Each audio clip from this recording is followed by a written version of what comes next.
What's this? Tabletop Island, huh? Let's see what this is all about. Push it. Push it. Push it. Ooh, Ravensburger! Ravensburger! Ooh, Ravensburger! Ravensburger! Welcome to Tabletop Island. I'm Bernardo, your host, and today we're going to be talking about the board game Push by Ravensburger.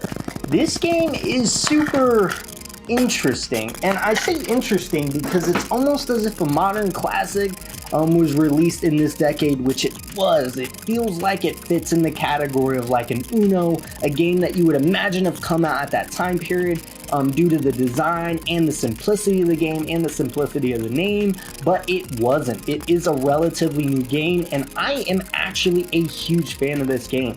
So let's talk about the gameplay.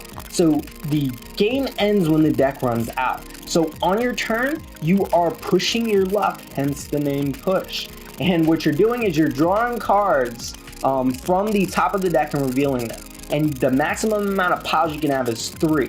Now, in each pile, you can only have one of one number and one of one color. So if you end up with 3 rows and there's a card that can't go in either pile, you break and you get no piles. And then in the clockwise order, your opponents will get one of the other piles, or whatever 2 piles that they choose, or however many players you're playing with.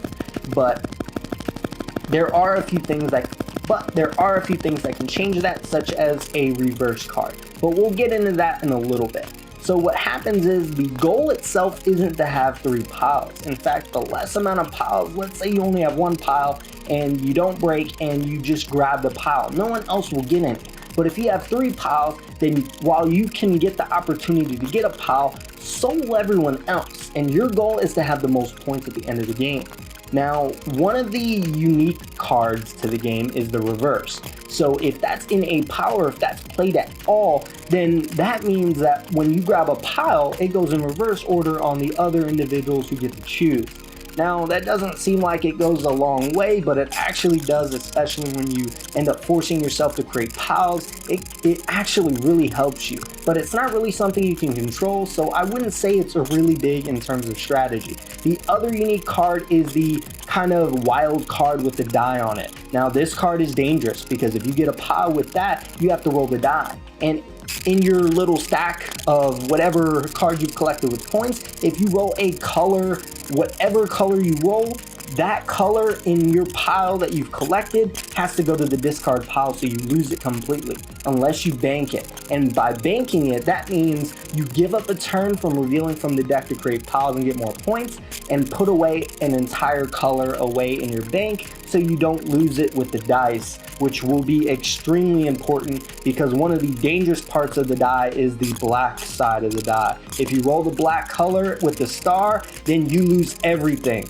and that really sucks, especially if you didn't bank anything. I've seen people lose a lot, and that is not fun, but that's where the push your luck comes in play, and I really enjoy it. In fact, kind of getting the strategy of only creating 1 pile, and even if it seems like a weak pile, it gives you points that are guaranteed.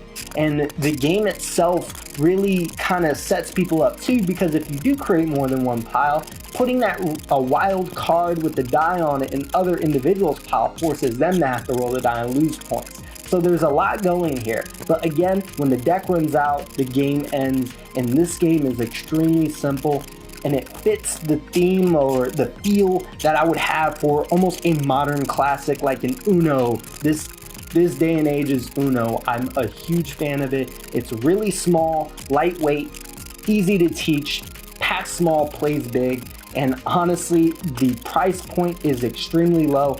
I'll leave a link in the description to where you can get it with your Amazon Prime needs. But honestly, that's all I have for you guys today. If you are interested in notifications, there is a bell up there somewhere. Please like, comment, and subscribe. I do appreciate any feedback. I'm trying to make these videos more and more outrageous, and with your guys' help, I have been doing so. Monday, regular board game reviews.